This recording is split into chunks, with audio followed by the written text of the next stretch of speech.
Right, so I work for Penten. It's a Canberra-based cyber technology business focused on products and technology for mainly for defense and government. We do things like secure mobility that allows people who connect to sensitive and classified networks to connect remotely over public infrastructure. We have a business unit working on radio communications for tactical edge users, and I work for the Applied AI business unit.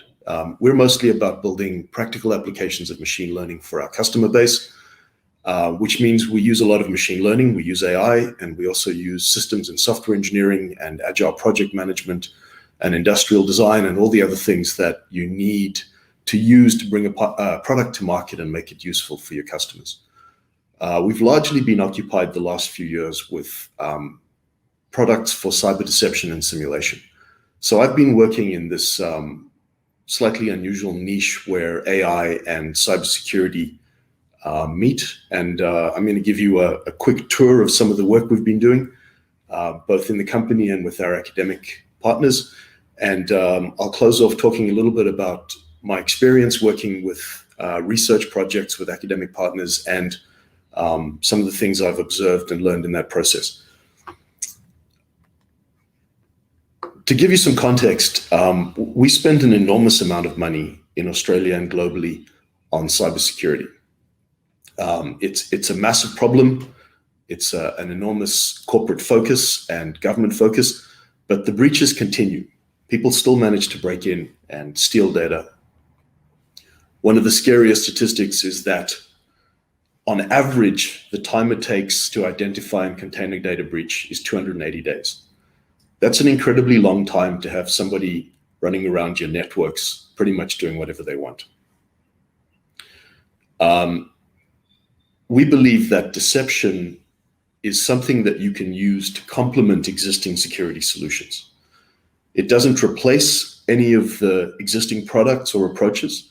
It's more of a belt and suspenders kind of approach where you use deception technology and deception principles to try and regain some of that advantage you lose when you put up your walls and then just hope that nobody's going to get through.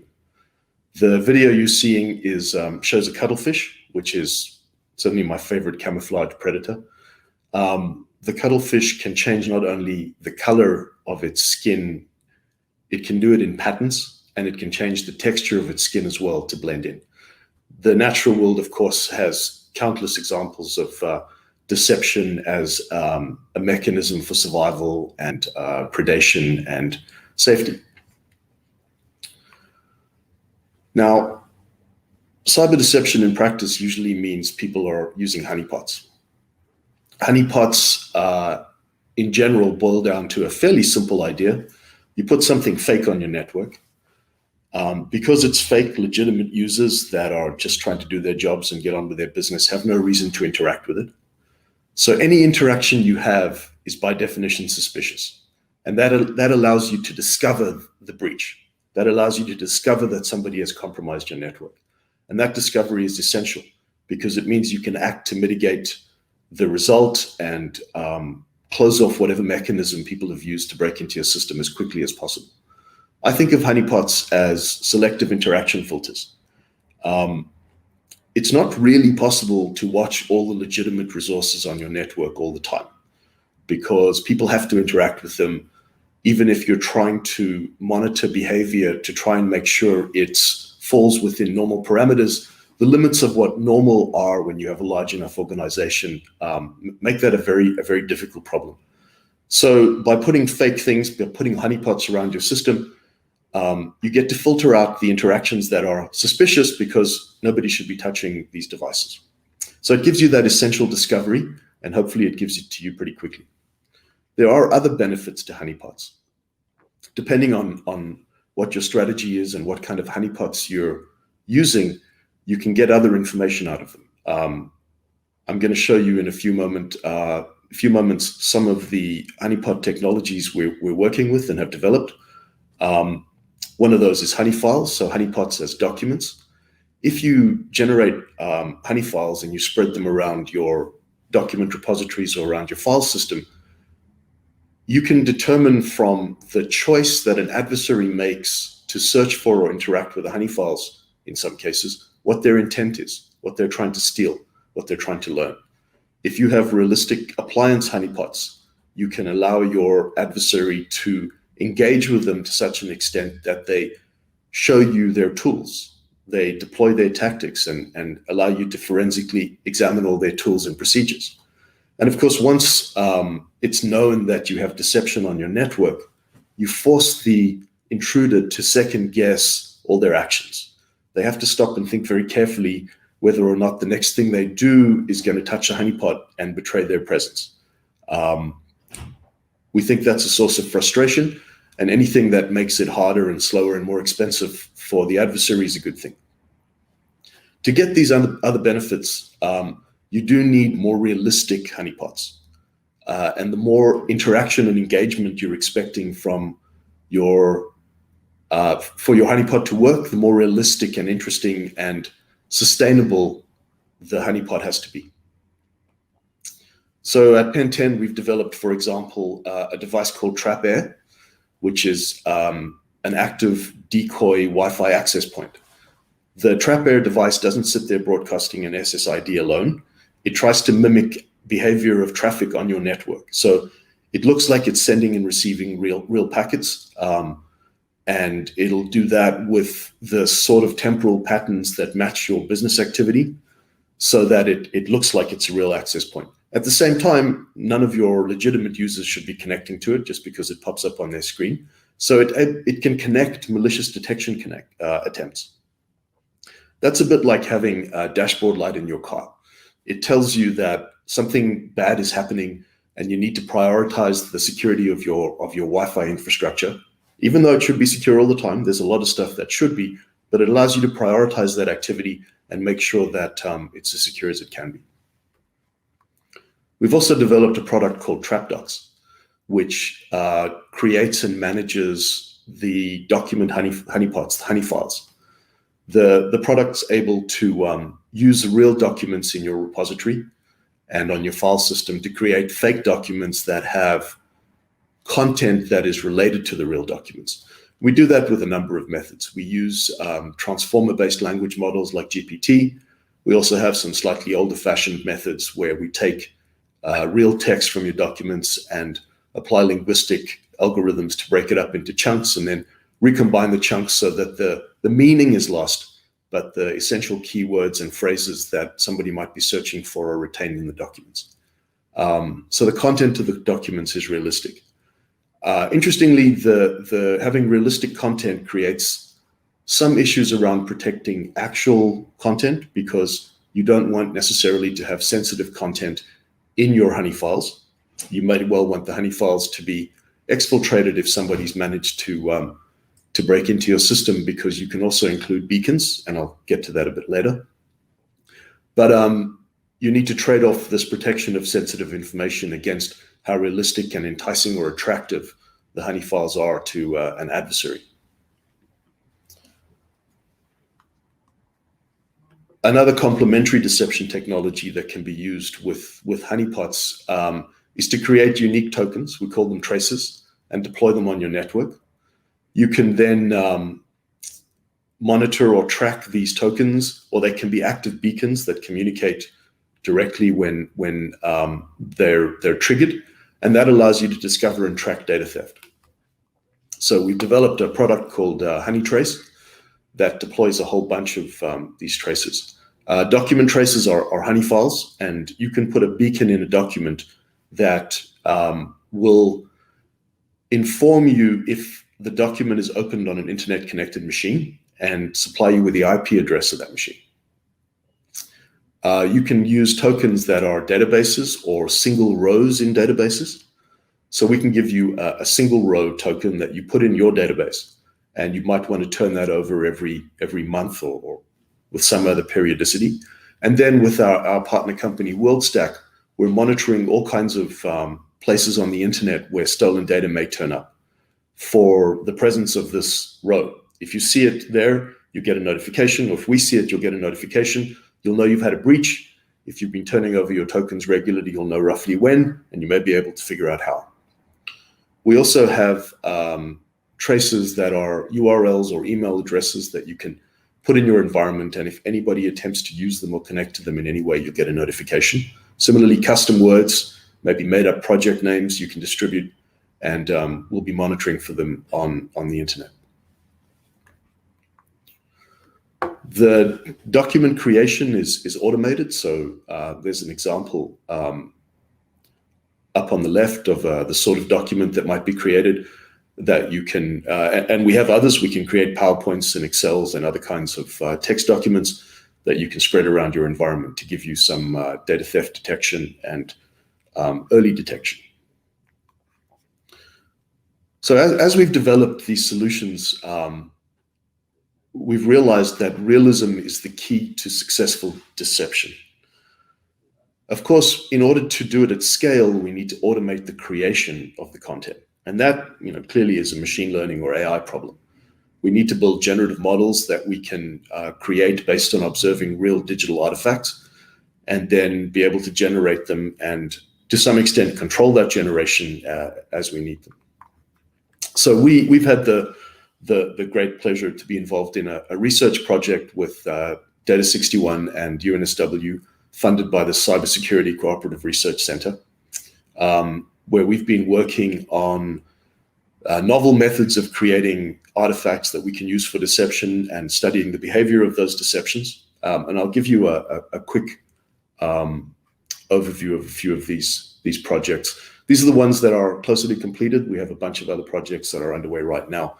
One of the things we've done is create fake software repositories. So we have an ability to generate fake file trees with file names and generated code. The file trees are created from a graph recurrent attention network model. That's a deep learning graph modeling framework that we've customized to generate trees. And we can use character-based RNNs or other language models to generate file names and source code. The example you see on the right is some Julia code generated by a model trained on much of the Julia code on GitHub. Now, notice that the code doesn't have to be compilable. It doesn't have to work as code. In fact, in some sense, we prefer that it doesn't. It has to have the right sort of language in it so that it will pop up in a search if somebody is searching for related content. And it needs to look realistic enough to be worth opening or exfiltrating or in some other way interacting with. A similar project, we've created fake wikis using GPT as a language model to create both content and markdown structure.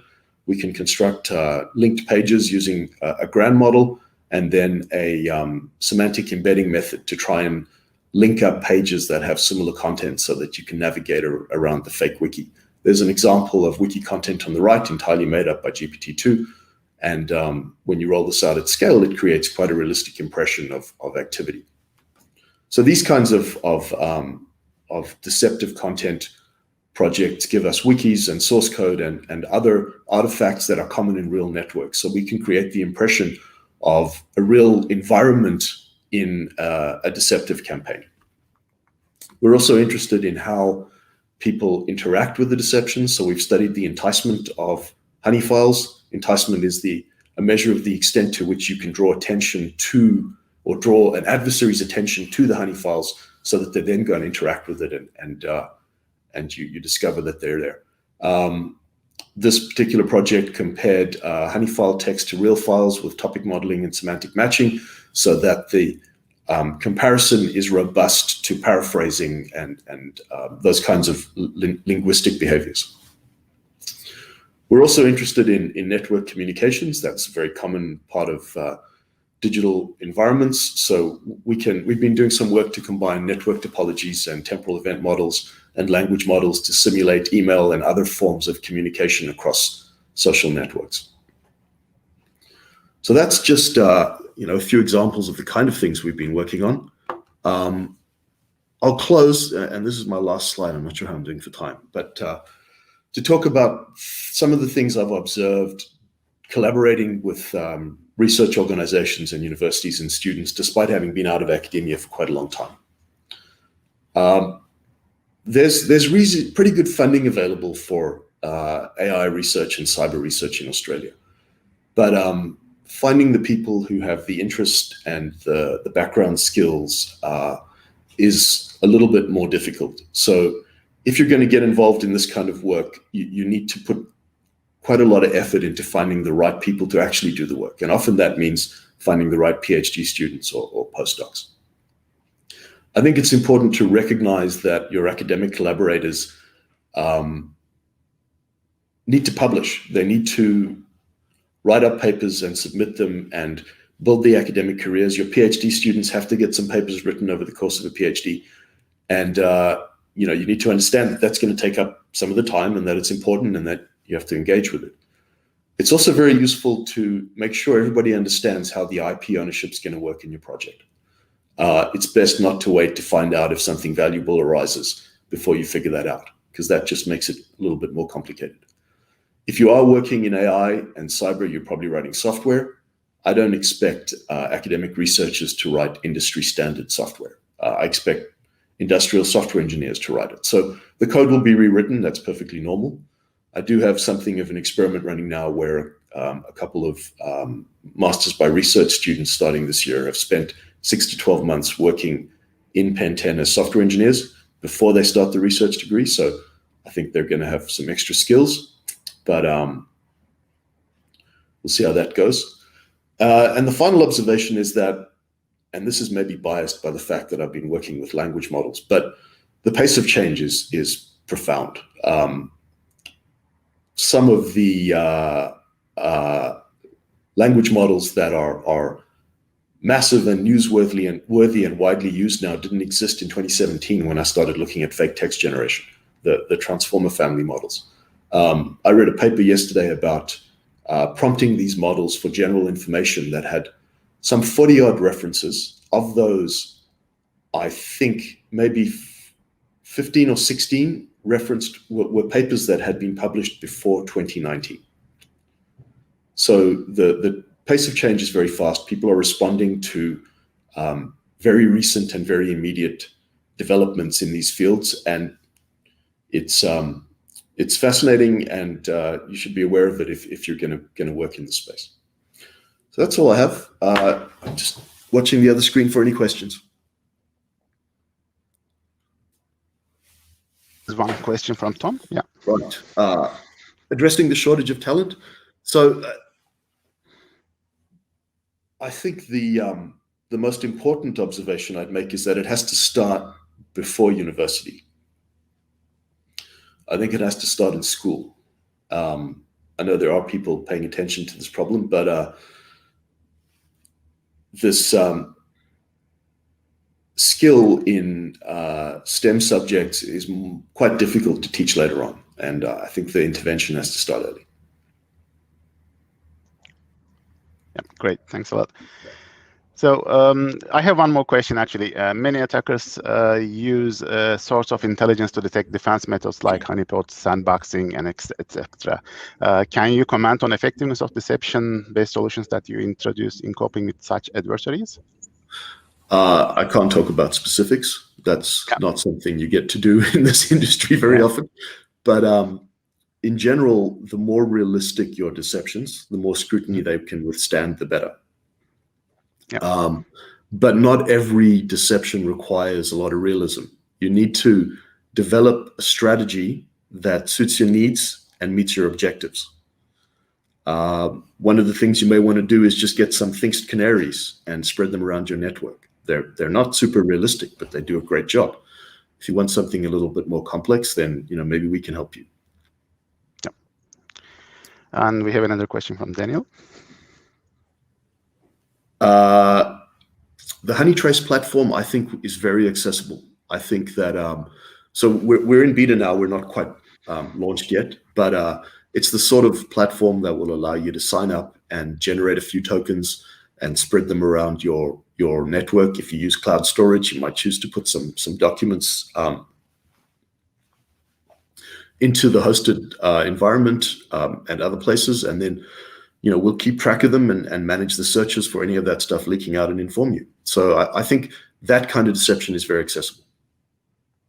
And of course, you can get hold of me, first name dot last name at penten.com if anybody wants to continue the conversation afterwards. Thank you very much, David. This was an excellent presentation.